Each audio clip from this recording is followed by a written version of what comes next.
साईश्वराय विद्महे सत्यदेवाय धीमहि तन्नः सर्वः प्रचोदयात्। ఓం శ్రీ సాయి రామ్. సాయిమాత దివ్యశ్రీ చరణాలకు నమస్కరిస్తూ ఆంధ్రప్రదేశ్ మహిళా యూత్ విభాగంచే నిర్వహించబడుతున్న సాయి సఖ 50వ సెషన్ కి విచ్చేసిన సాయి కుటుంబ సభ్యులందరికీ ప్రేమపూర్వక సాయిరాం.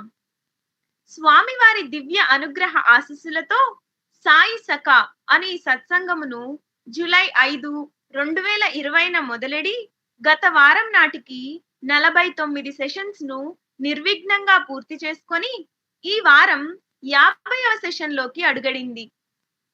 సఖ అనగా స్నేహితుడు, నేస్తం అని అర్థం. సాయి సఖ అనగా స్వామియే మనకు నిజమైన స్నేహితుడు.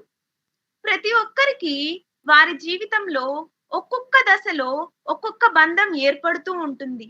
కానీ అవి ఏవీ శాశ్వతం కాదు. మనకు జీవితాంతం ఒక సఖుడుగా మన ఇంట, వెంట, జంట, కంట ఉండి మనతో శాశ్వతంగా ఉండేది స్వామి ఒక్కరే. స్వామి మన సఖుడు అని తెలిపే ఒక చక్కటి ఉదాహరణ. ఒక అతని దగ్గర బాగా చినిగిపోయిన, నలిగిపోయిన ఒక నోటు ఉంటుంది, డబ్బు నోటు. అతను ఒక షాప్ దగ్గరికి వెళ్ళి దాన్ని ఇచ్చి ఏదైనా వస్తువు తీసుకుందాము అని షాప్ దగ్గరికి వెళ్ళి ఇస్తాడు. ఇచ్చినప్పుడు ఎవరు ఆ షాప్ లో అతను దాన్ని యాక్సెప్ట్ చేయడు. పోనీ బ్యాంక్ దగ్గరికి వెళ్ళి ఇద్దామని బ్యాంక్ దగ్గరికి వెళ్తే బ్యాంక్ కూడా యాక్సెప్ట్ చేయదు. కానీ రిజర్వ్ బ్యాంక్ మాత్రం ఆ నోటుని యాక్సెప్ట్ చేసి కొత్త నోట్ని ఇస్తుంది. మన లైఫ్ లో కూడా ఎంతో మంది మనం సంతోషంగా ఉన్నప్పుడు, ఆనందంగా ఉన్నప్పుడు, మనకి డబ్బు బాగా ఉన్నప్పుడు ఎంతో మంది మన చుట్టూ ఉంటారు. కానీ మనం బాధల్లో ఉన్నప్పుడు ఎవ్వరూ మన చుట్టూ ఉండరు. కానీ ఆ టైంలో కూడా స్వామి మనకు సఖుడు, మాత, పిత, గురువు, దైవము.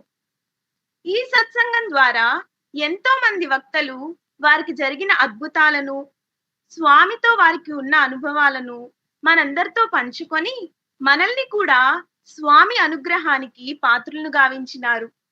అట్టి వక్తలకు, అలాగే ఆన్లైన్ ద్వారా ఈ కార్యక్రమాన్ని వీక్షిస్తూ మమ్మల్ని ప్రోత్సహిస్తున్న సాయి సోదర సోదరీమణులకు ప్రేమపూర్వకంగా కృతజ్ఞతలు తెలియజేస్తున్నాము.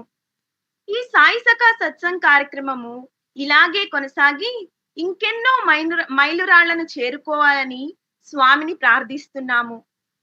ఈ సాయి సఖా రూపకల్పనకు గాను పలు సూచనలు మనకు అందించిన ఆంధ్రప్రదేశ్ స్టేట్ స్పిరిచువల్ కోఆర్డినేటర్ అయిన కె సాయి అరుణ గారిని ఒక 2 నిమిషాలు మాట్లాడవలసిందిగా కోరుచున్నాము.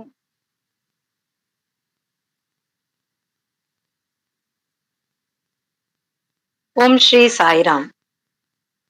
అపార కృపా సముద్రుడైన మన ప్రియతమ స్వామి పాదపద్మాలకు శతకోటి ప్రణామాలు అర్పిస్తూ ఈరోజు ఈ సాయి సఖ సెషన్ లో పాల్గొంటున్న ప్రతి ఒక్కరికి కూడా నా హృదయపూర్వక సాయిరాం. ముందుగా మన సత్యసాయి సేవా సంస్థల మహిళా యువజన విభాగం నిర్వహిస్తున్న ఈ కార్యక్రమం 50వ సెషన్ కు అడిగిడున సందర్భంగా వారందరికీ కూడా హృదయపూర్వక అభినందనలు. ఇలాంటి విపత్కర పరిస్థితుల్లో సాయి నామము, సాయి యొక్క మహిమ, సాయి యొక్క అనుగ్రహము అది ఒక్కటే మనకి శరణ్యము. ఇలాంటి సెషన్స్ ద్వారా మనందరికీ కూడా ధైర్యము, భక్తి, విశ్వాసము, స్ఫూర్తి, అట్లాగే పాజిటివ్ థింకింగ్ అనేవి మనలో ఏర్పడడానికి ఇటువంటి సెషన్స్ ఎంతో దోహదపడతాయి. ఇదంతా కూడా సత్యసాయి భాగవత వాహిని, స్వామి యొక్క గ్లోరీ, స్వామి యొక్క అనుభవాలను మనం వింటూ ఉంటే మనందరికి కూడా ఇటువంటివి ఎన్నో జరిగినాయి కదా అని ఒక్కసారి స్ఫురణకు తెచ్చుకునే అవకాశాన్ని ఇటువంటి సెషన్స్ మనకు కలిగిస్తున్నాయి. ఈ సందర్భంగా మరొక్కసారి అందరికీ కూడా నా హృదయపూర్వక అభినందనలు. ఈ కార్యక్రమంలో మనం చూస్తూనే ఉన్నాము. స్వామి యొక్క కళాశాల పూర్వ విద్యార్థులు, భక్తులు తమ అనుభవాల్ని మనతో పంచుకుంటున్నప్పుడు మనం కూడా మన మనస్సును, తనువును, మన జీవితాన్ని మొత్తం కూడా స్వామి యొక్క ప్రేమలోను, స్వామి యొక్క సేవలోను, సాయి యొక్క స్మరణలోను మనం కూడా అందులో పాల్గొని తన్మయులై మన జీవితాన్ని ధన్యం చేసుకోవాలని స్వామిని ప్రార్థిస్తూ, ఈ రోజున ఈ 50వ సెషన్ లో నన్ను మాట్లాడించి స్వామి యొక్క అనుగ్రహానికి పాత్రులైన చేసినట్టుగా స్వామిని భావిస్తూ స్వామికి కృతజ్ఞతలు తెలుపుతూ ఈ అవకాశం ఇచ్చిన ఆంధ్ర రాష్ట్ర యువజన విభాగం వారికి నా ధన్యవాదాలు తెలుపుకుంటూ ఆల్ ది బెస్ట్ చెప్తున్నాను. ఇటువంటి సెషన్స్ ఇంకా ఇంకా ఎన్నో జరగాలని, మనందరం కూడా స్వామి యొక్క అనుగ్రహానికి పాత్రలవ్వాలని స్వామిని ప్రార్థిస్తూ జై సాయిరాం. సాయిరామ్ అరుణ సిస్టర్, అనునిత్యం మనల్ని ప్రోత్సహిస్తూ సోదరి సాయి అరుణ గారికి కృతజ్ఞతలు తెలియజేస్తున్నాము. ఈ కార్యక్రమాన్ని ఇంత చక్కగా రూపుదిద్దిన ప్రశాంతి సేవా కోఆర్డినేటర్ అయిన శ్రీమతి అపర్ణ లక్ష్మి గారిని 2 నిమిషాలు మాట్లాడవలసిందిగా కోరుచున్నాము. సాయిరామ్. ముందుగా స్వామివారి పాదపద్మములకు నా ప్రేమపూర్వకమైనటువంటి నమస్కారాలను తెలియచేసుకుంటూ, అందరికీ ఈరోజు జాయిన్ అయిన ప్రతి సిస్టర్కి, ప్రతి ఒక్కరికి కూడా నా సాయిరామ్. సో నిజంగా సాయి సఖా ప్రోగ్రామ్ 50 సెషన్కి వచ్చింది అంటే చాలా ఆనందంగా ఉంది. ఇలాంటి కార్యక్రమము స్వామి దయ వలన ఇది గర్వంగా చెప్పుకోవడం కాదు, నేను స్టేట్ యూత్ కోఆర్డినేటర్గా ఉన్నప్పుడు స్టార్ట్ చేసుకోగలగడం నిజంగా నాకు ఎంత ఆనందాన్ని ఇస్తుంది అనుకుంటే కూడా. సో దీని అంతటికి స్వామి మెయిన్ అయినా కూడా అరుణక్క నిజంగా చాలా ఎంకరేజ్ చేశారు. సాయి అరుణక్క సో ఎంతో చక్కటి ప్రోత్సాహంతో అరుణక్క తనే ఫస్ట్ సెషన్కి వచ్చి అక్క మాట్లాడి, సో ఇది సాయి సఖ ఈ పేరు పెట్టడానికి కూడా మేము అక్క నేను చాలా రోజులు ఎన్నో పేర్లు ఈ కార్యక్రమం స్టార్ట్ చేయాలి అని అనుకున్న తర్వాత ఎన్ని నేమ్స్ అనుకుంటూ ఉన్నాము, కానీ ఈ సాయి సఖ విన్న తర్వాత మాత్రం ఇంకా ముందుకు వెళ్ళలేదు. ఇంకా వేరే పేర్లు అక్క చెప్పినట్టు నాకు గుర్తులేదు, ఇంకా ఆగిపోయాం. ఇంకా అక్కడ అసలు చాలా చక్కటి పేరు కూడా కుదరడం ఈ ప్రోగ్రామ్కి నిజంగా చాలా బాగుంది. జయశీల చెప్పినట్టు స్వామి మనకి ఒక ఫ్రెండ్, సో ఆయనే మనకి అన్ని చూసుకుంటారు. ఈ సండే సెషన్స్ జరుగుతున్నప్పుడు కూడా అసలు వాళ్ళ అనుభవాలు సాయి సిస్టర్స్, ఇది మేము ముందు స్వామి స్టూడెంట్స్ తో స్టార్ట్ చేసుకున్న ఈ కార్యక్రమము ఇంత విరివిగా ఇది అందరు రావడం, ఇంకా ఆర్గనైజేషన్ లో మహిళా భక్తులు కూడా వచ్చేసి ఇందులో పార్టిసిపేట్ చేయడం నిజంగా ఆనందంగా ఉంది. ఈ కార్యక్రమంలో ఒక్కొక్కళ్ళు సిస్టర్స్ వచ్చి వాళ్ళు సండే రోజు వాళ్ళు చెప్తున్నప్పుడు అసలు వాళ్ళ అనుభవాలన్నీ వింటూ ఉంటే ఎంత తన్మయత్వం అంటే, స్వామి అరుణక్క చెప్పినట్లు ఆ ధైర్యాన్ని స్వామి మనకి ఈ విపత్కర పరిస్థితుల్లో ఆ విధంగా స్వామి మన ఇంటికి ఆదివారం రోజు వచ్చి ఆ విధంగా ఒక 1 hour పాటు వాళ్ళు చెప్పే అనుభవాలు వింటూ ఉంటే నిజంగా నేను అక్కతో కూడా చాలాసార్లు షేర్ చేసుకున్నాను ఈ విషయము. ఆ సెషన్ అయిపోయిన తర్వాత వాళ్ళు చెప్తున్న విషయాలన్నీ ఏదో మనకే జరుగుతున్నాయి, మన లైఫ్ లో జరిగాయని, కొన్ని జరగని వాటిని కూడా నాకైతే అలా ఊహలు వచ్చేస్తాయి, నాకు కూడా జరిగింది అన్నట్లు. అసలు అంత తన్మయత్వం పొందేదాన్ని వాళ్ళ జరిగిన విషయాలన్నీ చెప్తూ ఉంటే. సో ఇలాంటి సెషన్స్ ఇంకా ఇంకా మన స్నేహ చక్కగా ముందుకు తీసుకెళ్తుంది, ఈ మహిళా యూత్ కోఆర్డినేటర్ స్టిల్ ఇప్పుడు. సో ఈ కార్యక్రమాన్ని ఇంకా మన ఆర్గనైజేషన్ లో సిస్టర్స్ కానీ ఇంకా స్వామి స్టూడెంట్స్ ఇంకా చాలా మంది అందరూ వాళ్ళ అనుభవాలన్నీ షేర్ చేసుకోవాలని, ఇంకా ఇది ఎంతో సంఖ్య కావాలని సెషన్స్ మనస్ఫూర్తిగా కోరుకుంటూ స్వామి మనందరికీ ఇది ఇవ్వాలని చెప్పి కోరుకుంటూ అందరికీ సాయిరామ్. సాయిరామ్ అపర్ణ సిస్టర్. సోదరి అపర్ణ గారికి ధన్యవాదాలు తెలియజేస్తూ, ఈనాటి మన 50వ సెషన్ కి వక్తగా విచ్చేసిన శ్రీమతి నిర్మలా శేఖర్ గారు స్వామి అంటే అపారమైన భక్తి ప్రేమలు కలిగిన సాయి కుటుంబంలో జన్మించారు. వీరి తల్లిదండ్రులు స్వామిని వీరి 4వ ఏటనే పరిచయం చేశారు. వీరి తల్లిగారే వీరికి మొదటి బాల వికాస్ గురు. వీరి తల్లిగారు తన 3 సంతానము స్వామి కాలేజ్ లో చదువుకోవాలి అని నిరంతరం ప్రార్థిస్తూ ఉండేవారు. సాయి అనగానే ఓయి అని పలికే మన స్వామి వారి కోరికను నెరవేర్చారు. వీరికి Shri Sathya Sai institute of higher learning నందు 1982 నుండి 1985 వరకు బీకాం చదువుకునే సువర్ణ అవకాశం లభించింది. నిర్మల గారు బీకాం పూర్తి అయిన వెంటనే ముంబైలో ఎంసీఏ పూర్తి చేసి అక్కడే సాఫ్ట్వేర్ ఇండస్ట్రీలో కొంతకాలం ఉద్యోగం చేశారు. ప్రస్తుతం వీరు సింగపూర్లో నివాసం ఉంటున్నారు. సింగపూర్లోని శ్రీ సత్యసాయి సేవా ఆర్గనైజేషన్ నందు చాలా యాక్టివ్ గా పార్టిసిపేట్ చేస్తూ గత 30 సంవత్సరాలుగా శ్రీ సత్యసాయి సేవా ఆర్గనైజేషన్ ఎడ్యుకేషన్ వింగ్ నందు తన అమూల్యమైన సేవలను కొనసాగిస్తున్నారు. ఇప్పుడు నిర్మల గారిని స్వామితో తమకున్న అనుభవాలను మనతో పంచుకోవలసిందిగా ఆహ్వానిస్తున్నాము. Now I request Nirmala Garu to share your beautiful experiences with Swami to all of us. Jai Sai Ram.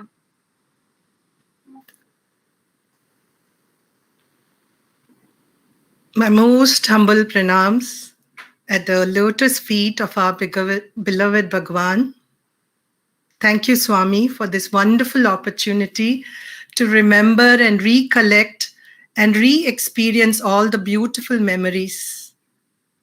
Humble pranams to all the elders in the audience and all the brothers and sisters and the younger youth of Andhra Pradesh and all the other audience members who are going to be the future of this organization and this world. I'm really grateful for this opportunity.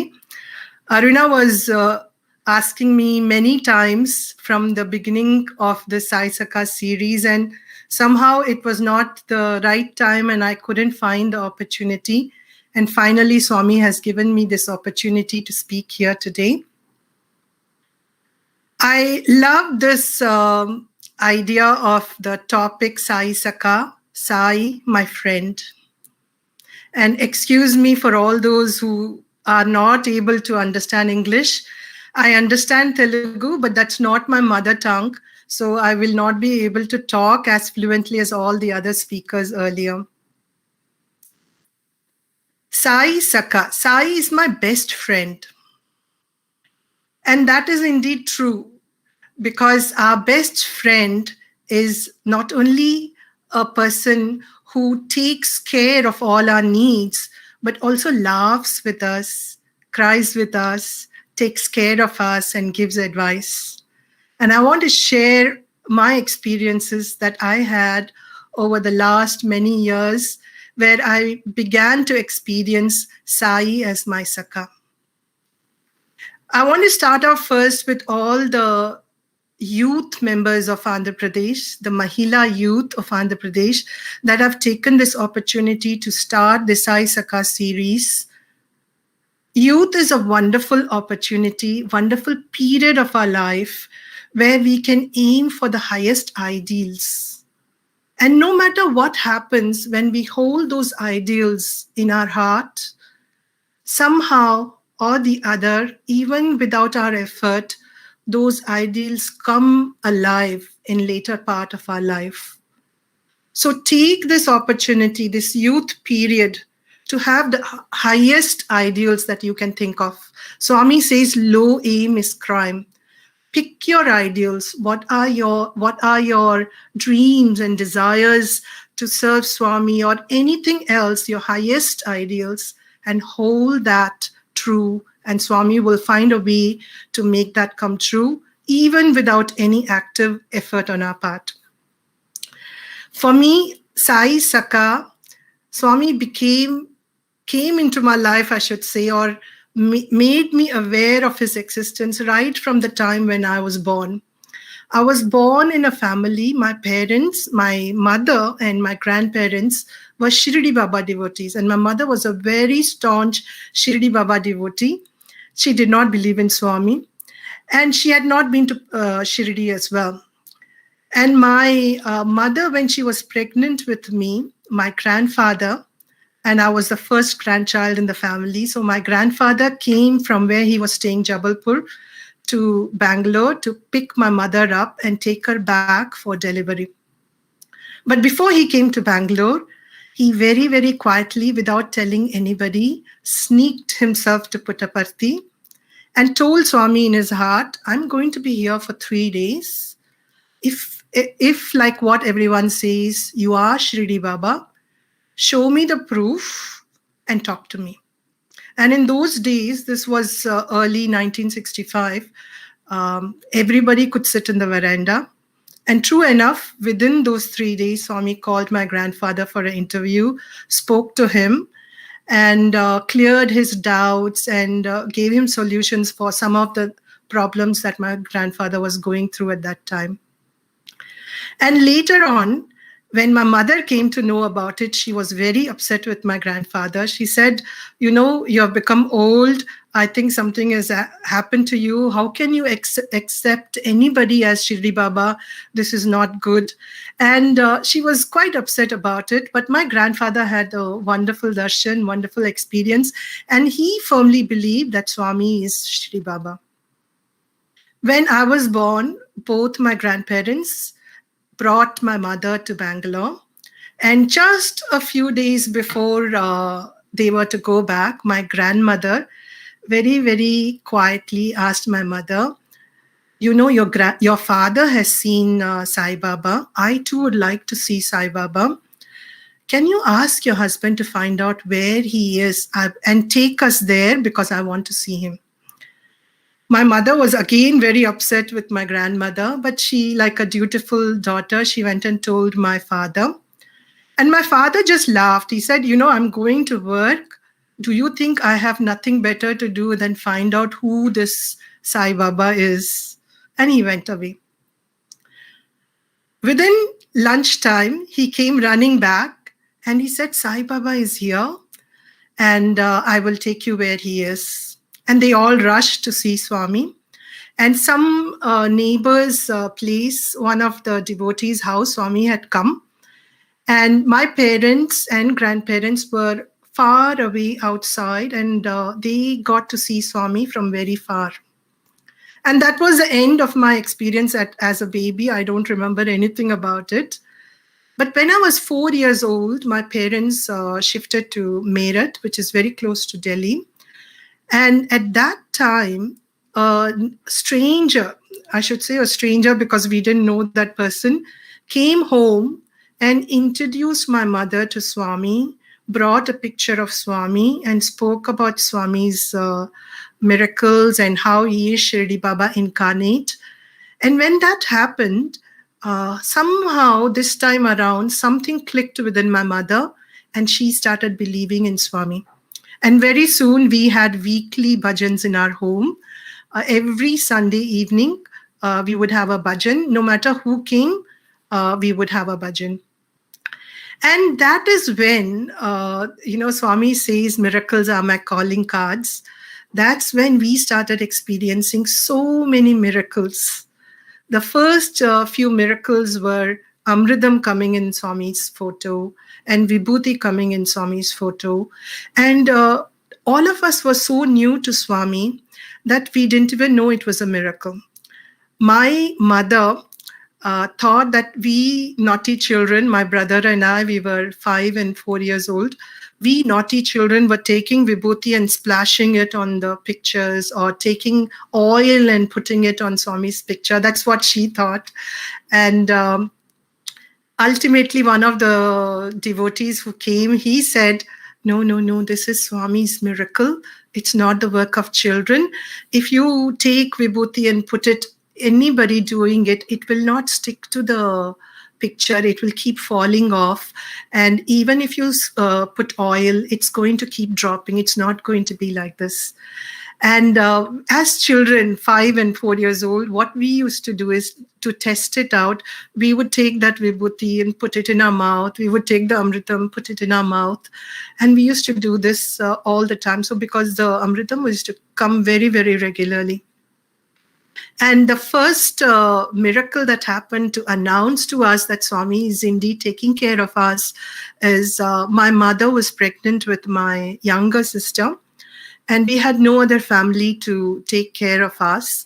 So my mother used to take care of us two very naughty children. And then just the day that we had the bhajan, my mother was almost 9+ months pregnant. And she had stopped singing bhajans, leading bhajans in our home because she couldn't manage it, sitting down and singing. But there was one uncle who introduced us to Swami who kept insisting, saying, Bhabi, you must sing a bhajan today. You must sing a bhajan today. And finally, my mother sang a bhajan. And the pictures in our altar were all filled with Amrit and Vibhuti. And that night, my sister was born. And because of all this, my mother and father, they named my sister Sai Lakshmi. And that was an amazing time for us because we could really see that Swami's presence in the happy events of our life at that time. That's how, as children, we understood. But it was not just that. Even through the difficult times, Swami used to show the same miracles. I remember that my father had gone to Delhi for some work, and my mother was alone with a few weeks old baby. And she was standing in the veranda watching us getting down from the rickshaw, coming back from school. And it was a small road. It was not very crowded. And the last minute, as I was getting down from the rickshaw, I told my brother, let's race home to see who's going to come first. So I started running and I crossed the road. My brother, in that hurry to beat me, he didn't look left or right. He just started running. And as he started running, he tripped and fell down.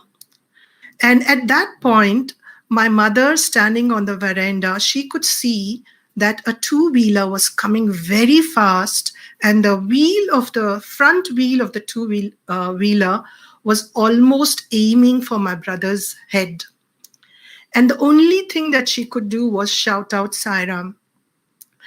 And later on, she would tell us that she saw, as she shouted out Sai Ram, she saw the second back pillion rider from the two-wheeler extending his leg, and his leg went beyond the front wheel, and he kicked my brother's head out of the way of the motorcycle's wheel, and before the driver could hit the brake. And we took it for granted that this is what it is. The two drivers were very apologetic. They carried my brother home, and they brought him home and asked my mother, can we take him to the hospital? And she said no. She applied Vibhuti and she said, Swami will take care. And within half an hour, 1 hour, Amritam came again in one of the photos of Swami. And I still remember my brother very, very excitedly. He told my mother, see, Swami is here telling us that he is taking care of me. I'm all right. And that was, again, a confirmation that Swami is taking care of us. It was really a beautiful time in our life where we just accepted Swami as a part of the house.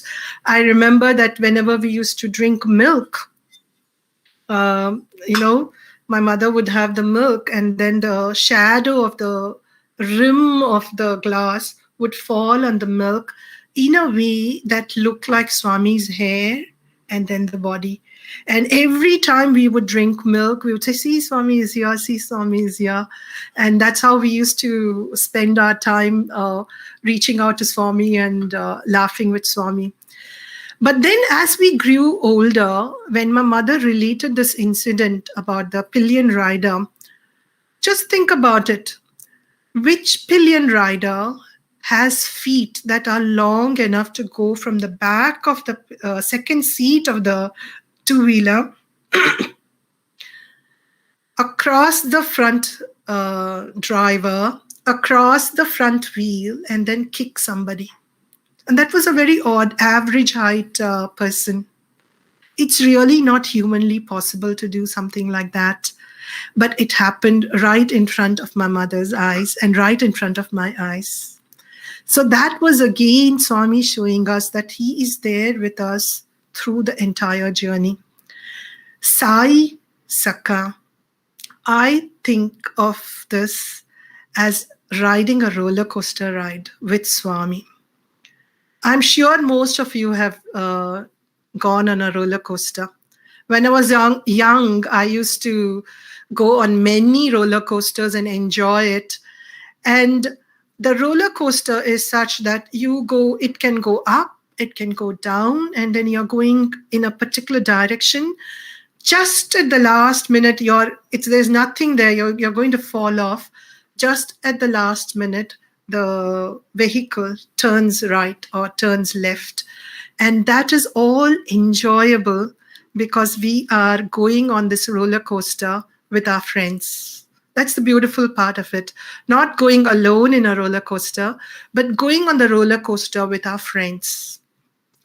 And Swami is that friend. Swami is that friend on this roller coaster of our life, sitting with us. So all we need to do is hold on to Swami and enjoy that ride. Sometimes we are going up, sometimes we are going down. Sometimes we think we are going to go in a particular direction, but at the last minute, it will turn right or turn left. And to give us that support, Swami is holding on to our hands so that we don't trip or fall. And that is the beauty of this roller coaster ride. Enjoy everything. As I sat down to think, what am I going to say today? The first thing that my inner Sai prompted were two words: love all.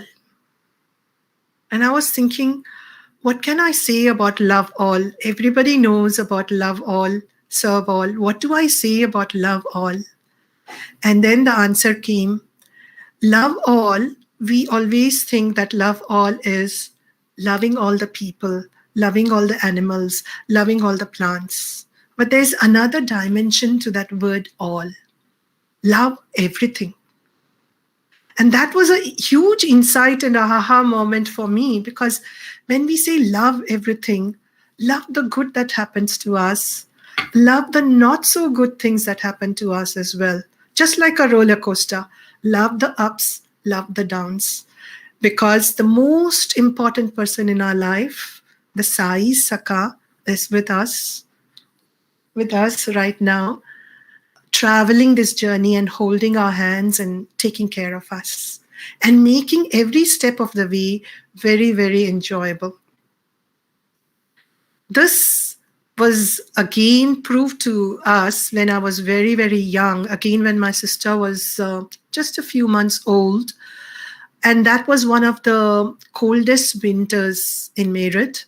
And those days we didn't have heaters. We had what is called angiti. It used to be like a coal stove, shaped like a bucket. We would burn the coal and leave it in that angiti and leave it in the room and then close all the doors and windows. And that heat from that angiti would keep us warm. And in that particular winter, my sister, she was still a few months old, and she was put in a swing, a sarong swing, but the swing was made of blankets to keep her warm. And my mother was in one bed on the other side with my brother. And on the other side of the room, my father and I, we were sleeping. Through the night, suddenly my mother heard my sister crying. So she thought maybe my sister has wet herself and needs to be changed. So she turned on the light and then checked up on my sister, and my sister was dry. She was sleeping, but she had cried. So she thought how strange that the child is crying like this in her sleep, even though she's dry.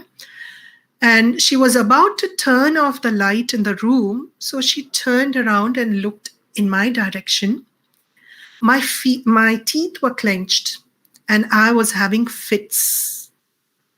Of course, the previous day, it was very, very cold. And even though my mother told me to go inside and stay warm, I had spent a lot of time out in the veranda looking at the passers-by and the vehicles.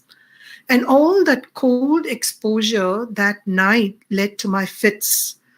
And if my sister had not cried and woken up my parents, they wouldn't have known about this. my mother was immediately woke up my father, and they tried to pull my teeth open, and they couldn't do that. And it was the middle of the night. There were no 24/7 doctors or emergency hospitals available at that time. My mother only had Swami and Vibhuti.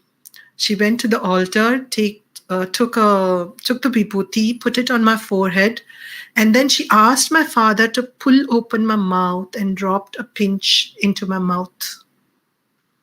And she just prayed to Swami. After a while, my teeth were able to unclench themselves, and it looked like my fit had stopped. So my mother went to lie down, my father went to sleep, and they turned off the light. Within 10 minutes, my father woke up and turned on the light because all his clothes, the bed sheet, and my clothes were wet. Thoroughly wet, so wet that he woke up. And he thought maybe because of the fits I had wet myself. But that was not the case. What had happened is that pinch of vibhuti that my mother had put in my mouth had created so much heat in my body that I started sweating profusely. And that sweat came out from my body, my clothes, my bed sheet, my father's clothes, and all the bed. So we had to change everything, but I was perfectly normal the next day. And that was again a beautiful miracle that Swami showed his presence and how he takes care of us in the most difficult of times.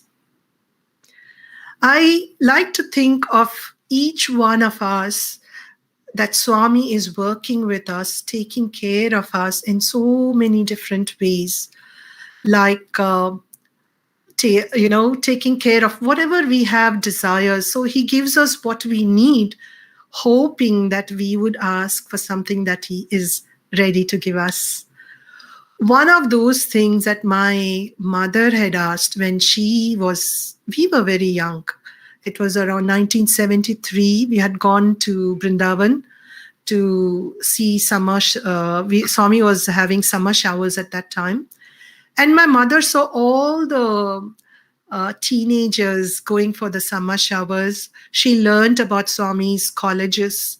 And at that time, her only desire was, Swami, I don't know how it is going to happen, but please allow all 3 of my children to study in your college. And she had no idea how this is going to happen. We had no idea. And through our childhood, we just grew up listening to this. And it was just something that my mother listened. I had no desire to go to Swami's college. I had no desire for anything just other than doing whatever children do, study, play, enjoy. But this is something that we grew up with, listening to my mother, praying, Swami, I don't know what you're going to do, but I want all 3 of my children to study in your college. This was 1973. Few years down the track, we moved from Meerut to Bangalore and then Mumbai. And 1981, my younger brother, he was the first one to join Swami's college. He joined year 11. In Swami's college. And I was doing my year 12 in Mumbai. End of the year, I had filled an application to join Swami's college, and that was the first year, the first integrated course of Sri Sai Institute of Higher Learning. So we had entrance test and interview, and then they would decide who is going to be part of the college. But before all that, we just filled the form. And in my college, I was studying in Podar College. I went and approached the office and said, I want my TC. And they asked me, so where are you going? I said, I'm going to Satya Sai Institute. And they said, have you got admission? I said, no, I haven't got admission, but I will get it. there was no intense yearning like many people. I know many of Anantapur students have had that intense yearning to be studying in Swami's college. For me, it was not there. It was just like there is going to be no other thing for me. This is it. This is going to happen, and this is what I have to do. So I filled in the form, went for the entrance, and got into the college. And when I got into the college, my mother told me, please, when you get dreams of Swami, write them down. Write out all your dreams because these are very, very precious. And at that time, I never had any dreams of Swami. No dreams at all. I would go and see Swami a few times in Delhi and a couple of times in Bangalore, but I had no dreams of Swami. And I had a few darshans in Mumbai as well as a Bal Vikas student, but no dreams of Swami. But because my mother said that, I bought a special notebook and I kept it and said, whenever I have dreams, I will start writing in them. And true enough, right from the first month, that is the connection that I had. Swami would come to me in my dreams, give me messages, give me darshan. Most importantly, he would give me Pada Namaskar. My only prayer in my dreams used to be, Swami, can I have your Pada Namaskar? And he used to give me Pada Namaskar almost every single dream that I had. And that's how that connection, that Swami is my best friend, Swami is my Sakha, kept growing within me. I like to think of this as Swami working through being that friend, guiding us at the right moment. The way Swami guided me was through something that is very, very personal to me, was through tears. As a child, as a teenager, I used to feel that I don't cry. I never cry. But with Swami, he, as a friend, took me through so many experiences where I cried intensely. These were tears of gratitude, tears of prayer, tears of guilt, tears of joy, and sometimes no reason other than just having those tears. One of that time was 79 or 80, when I was in Mumbai as part of a Bal Vikas, as part of the Mumbai Bal Vikas. We had a Bal Vikas camp, which was organized in Bhavan's College. And it was a residential camp. And I know many people who came for that camp, including my brother. And in that camp, we had 3 to 4 days of intense experiences. And the last day of the camp, Swami, whose visit was planned for Mumbai and Dharmakshetra, the plan was to have an event with Swami, just the Bal Vikas students, the teachers and their parents who were there in the camp, and Swami. And that was such a beautiful experience. I still remember that. It was a lawn, and they had built a small stage. Swami was seated there, and it would be just a couple of hundred, less than 150 of us.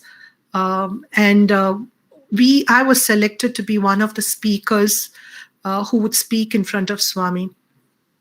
There was another boy who was also selected to speak in front of Swami.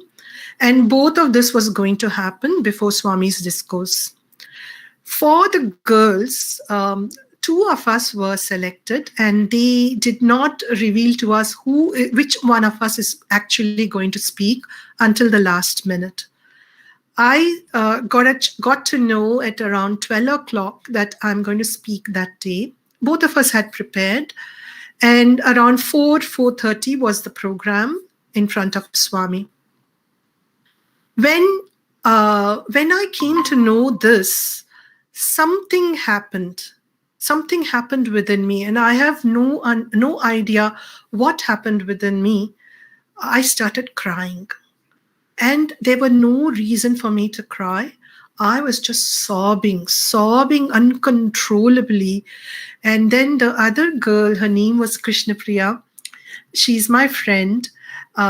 She was the one with me, got me lunch, made sure that I was dressed well, and getting ready for the speech. And she was with me. I was crying non-stop, sobbing non-stop all the way through from that 12 o'clock till 4:30. The boy who was going to speak in front of me, he tried 3 times. After 2 to 3 lines, he forgot his lines. He would start again. He spoke again for a while. He forgot again. Then he restarted. He forgot again. And Swami, from where he was seated, he indicated that the boy should come to him and made the boy sit next to his chair. There was nobody on the stage with Swami. It was just this boy. What a wonderful opportunity to forget a speech and then instead get this opportunity to sit next to Swami for the entire event. And Swami created Vibhuti and gave it to the boy. And then they announced my name, and I was still sobbing. I was still crying. I did not even look at Swami. I just walked to the mic. And as I was walking to the mic, some elderly uncle indicated to me that Swami is calling you. And I did not even know that because I was busy sobbing. So I turned around and Swami was calling me. The vibhuti that Swami had created, he gave a little bit of it to the boy, and the rest he was holding in his hand to give it to me. I was so blessed at that time to receive vibhuti even before I spoke. So I held the vibhuti in my hand, in my right hand, and I was, without my knowledge, conscious knowledge, moving my left hand on the vibhuti, very, very serious face, because I was still in that mood of crying. And I spoke completely. And then I had Pad Namaskar and I went back to my seat. I went back to the seat and the crying started again. And I really have no idea where these tears were coming from, why I was crying, but it was just some kind of an unknown sorrow coming out of me. And at the end of it all, I just felt very, very light. So that was one example in my life where the tears were for no reason. Another time, and this was just in my first year in Anantapur, in those days, Swami would come to the hostel immediately after the new batch came in and settled down in the hostel. But in my year, months passed and Swami had still not come to the hostel. And our classmates, we would meet around and then we would be discussing, I think we have done something wrong. Is there something amiss with us? Why is Swami not coming? Can we do something to intensify our effort? And one of those days, for some reason, I started crying in the bhajan hall. And to give you an idea of our bhajan hall, we had a huge bhajan hall, and in those days, all lights would be turned off. There would just be a spotlight on Swami's photo. So as a result, all 300 plus students, we used to just pour our heart out without being conscious, without being aware that others are watching us, because the room was in darkness other than the spotlight on Swami. And in that darkness, that particular day, I started sobbing, saying, when are you going to come, Swami? When are you going to come to the hostel? And it turned uncontrollable again. I was sobbing, and luckily for the darkness, no one was aware. But once the bhajans were over, the lights were turned on. And then the people close to me started realizing that I was crying. So I was trying to hide that. And normally we would have announcements, but that particular day, Jaima madam came and she said, children, I have a wonderful news for you. As you were singing the bhajans, there was a phone call here from Puttaparthi, Swami is going to come to the hostel the next day.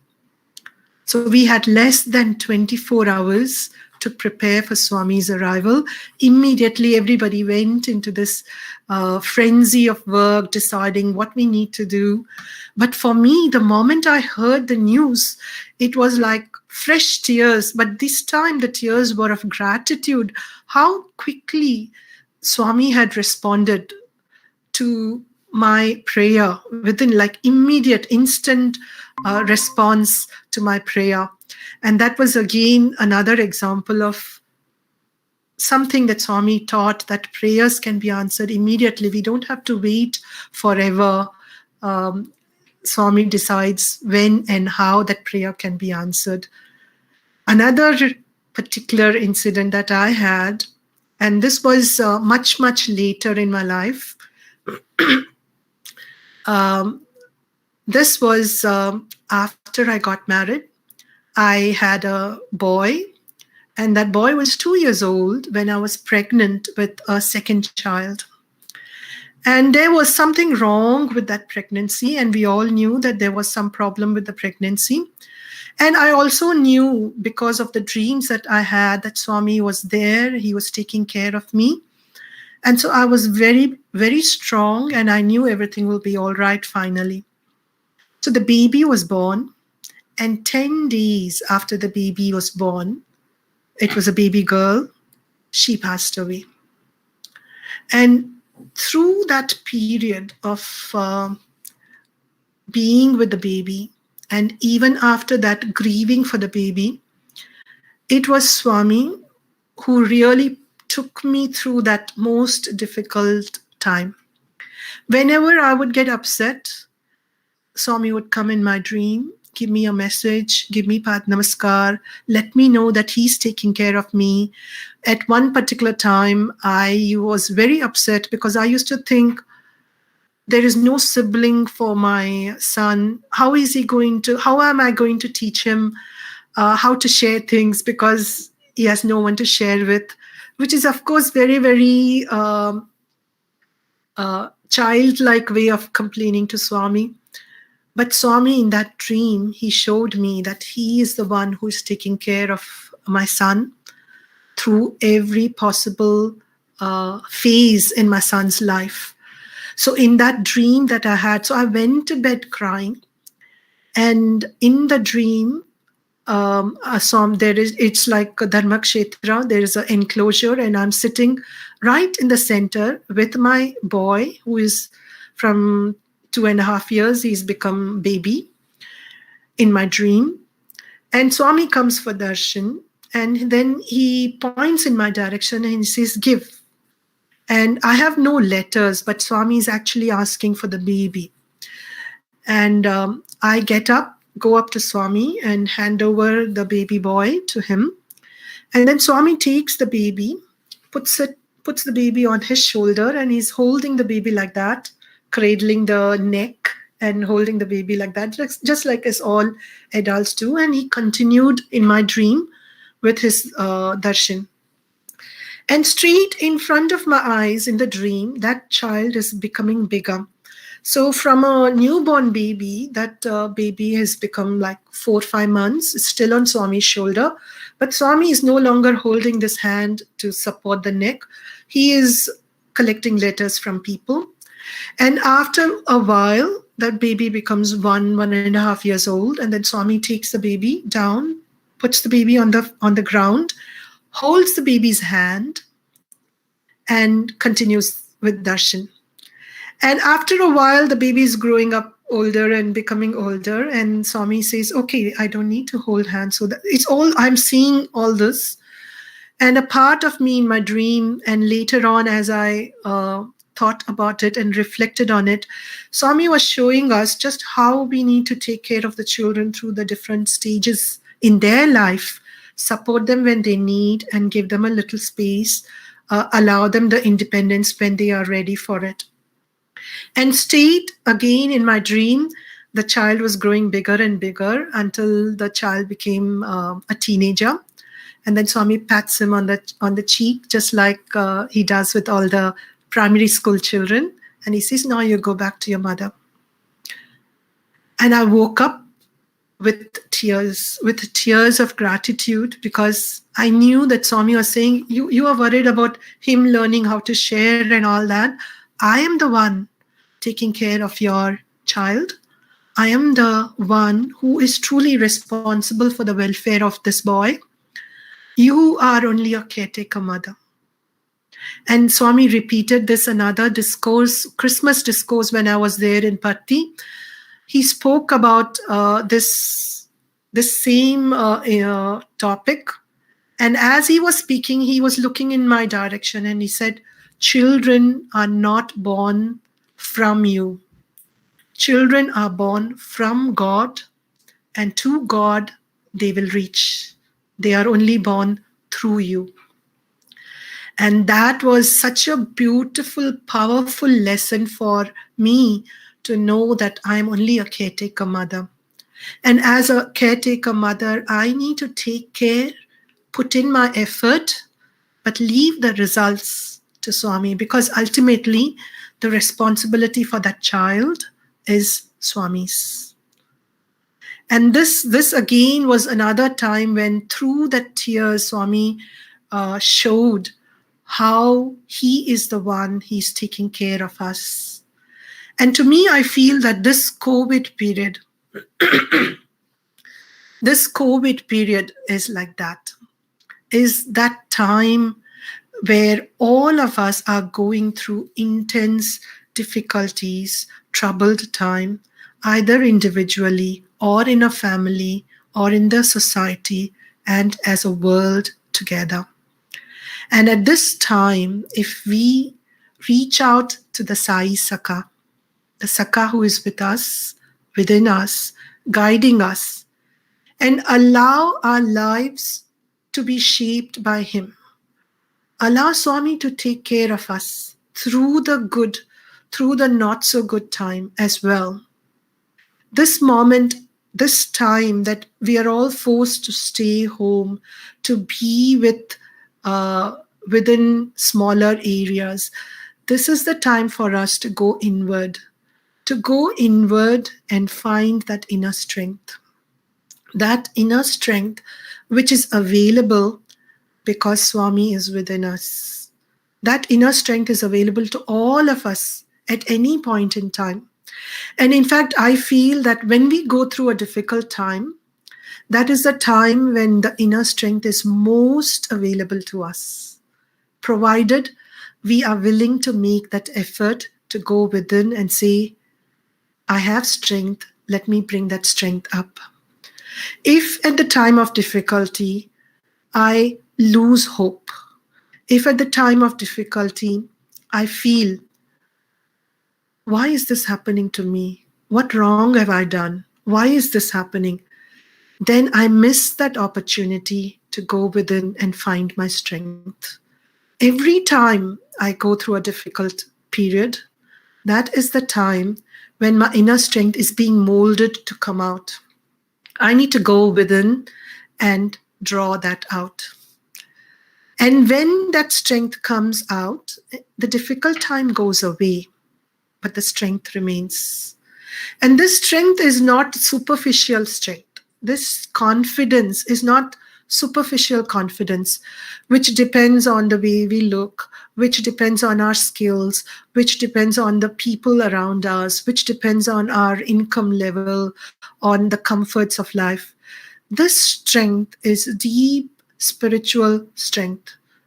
And this can last us for lifetimes, literally for lifetimes, because the strength that we acquire, we bring out from within us through the help of Swami, that goes with us from birth to birth and stays with us.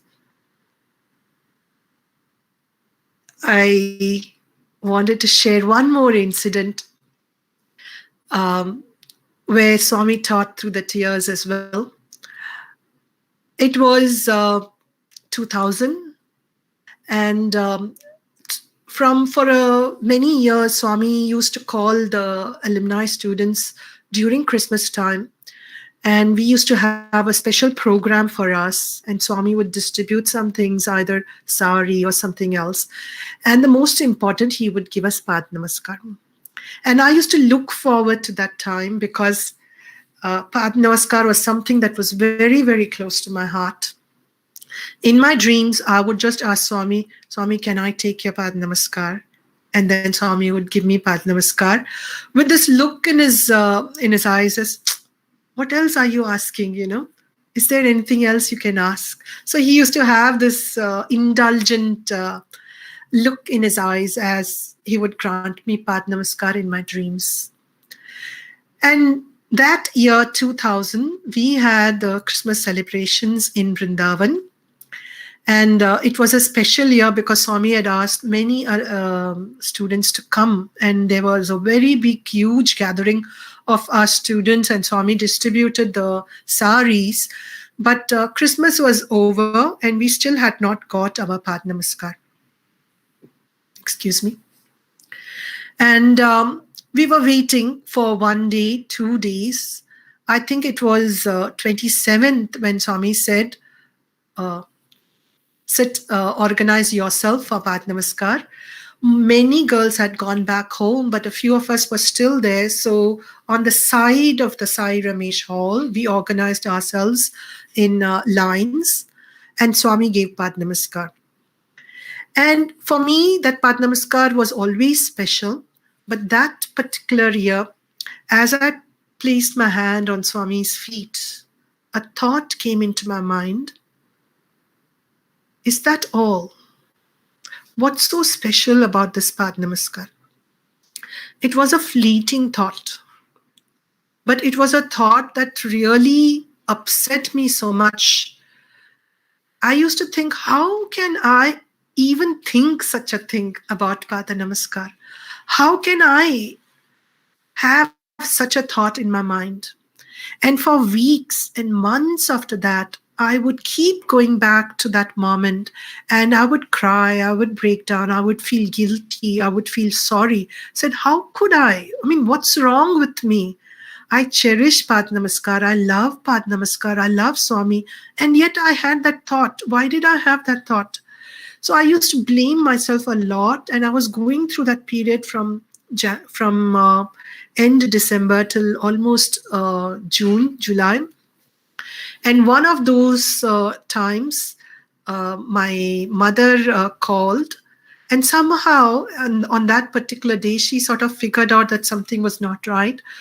And for the first time, I sort of shared my anguish with my mother and told her, something is wrong with me. I had this thought. How could I have this thought? And my mother was very, very wise, very beautifully she consoled. She said, this is nothing. This is all Swami's Leela. You don't blame yourself for this. It will all pass. Swami knows what's in your heart. Don't give importance to your thoughts. But I could still not be consoled. And I spent that whole few months blaming myself for it until July, Guru Purnima. That was the time when Swami announced that he's not going to give Pad Namaskar to anybody and that we should touch Swami's heart. And when I read and heard about that discourse, everything fell in place in my mind. I was able to understand that through those months of agony and through that stray thought that came in my mind, in end December when I took the Pad Namaskar, Swami was actually preparing me for this time when I don't need a Pad Namaskar to connect to him. And that was Swami's work. He was preparing me for that. And when all this thought was processed in my mind, I was grateful, and that those were tears of gratitude for what Swami had given. Swami gives in beautiful ways, sometimes with a smile, sometimes through our tears, tears of joy, tears of sorrow, tears of prayer, tears of guilt. Whatever those tears are, if we can acknowledge our tears and offer those tears to Swami, offer our thoughts to Swami. And sometimes as young people, we go through time thinking thoughts that we are later on very affected by. We are embarrassed by, we are upset by our own thoughts. And at that time, we feel we are not worthy of Sai.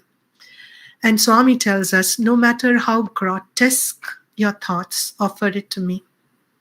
And that's when that Sai Sakha becomes so beautiful, that relationship of Swami as a friend.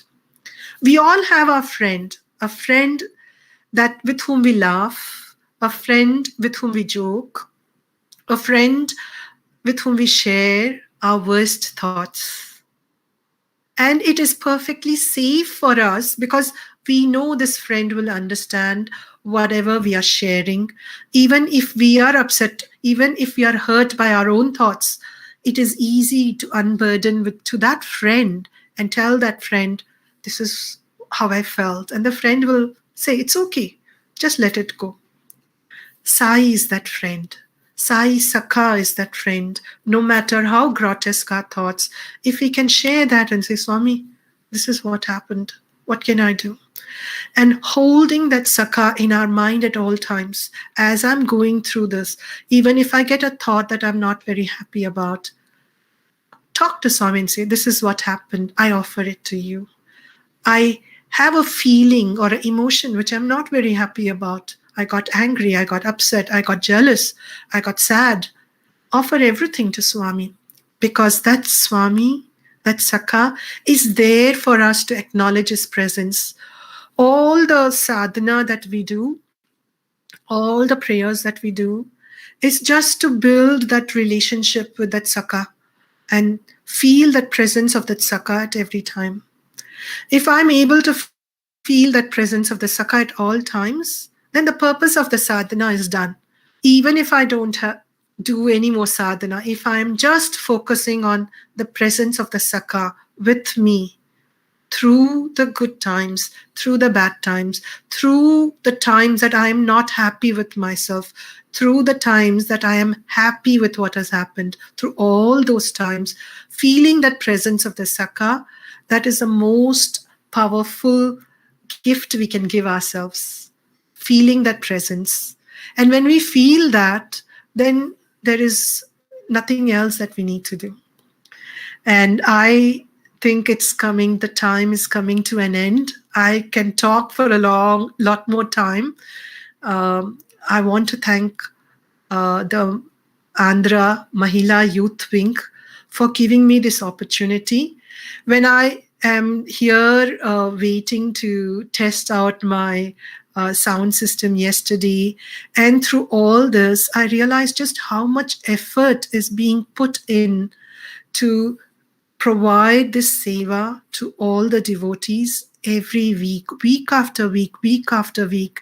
And it is such a wonderful thing that we have already hit a half a century in this effort. May Swami provide and bless this effort so that we can go on to hit a century and a double century. Thank you everyone who has made effort to bring this to all the devotees.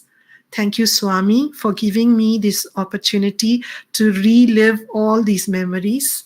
Jai Sai Ram. Sai Ram, Nirmala Garu, we are very happy to hear such a wonderful experiences with Swami. And thank you, sister, on the behalf of our AP Mahila Youth Vibhag. ఈ 50వ సెషన్లో భాగంగా స్వామితో తమకున్న అనుభవాలను మాకు చాలా చక్కగా వివరించారు. ఈ కార్యక్రమాన్ని ఆన్లైన్ ద్వారా వీక్షిస్తున్న సాయి సోదర సోదరీమణులకు స్వామివారి ఆశీస్సులు ఎల్లవేళలా ఉండాలని ప్రార్థిస్తూ ఈ కార్యక్రమాన్ని 50వ సెషన్స్ వరకు నిర్విఘ్నంగా నడిపించిన మన స్వామికి శతకోటి ప్రణామాలు అర్పించుకుంటూ మళ్ళీ వచ్చే వారం ఇదే సమయానికి మరొక వక్తతో కలుసుకుందాం. జై సాయిరామ్. సాయిరామ్.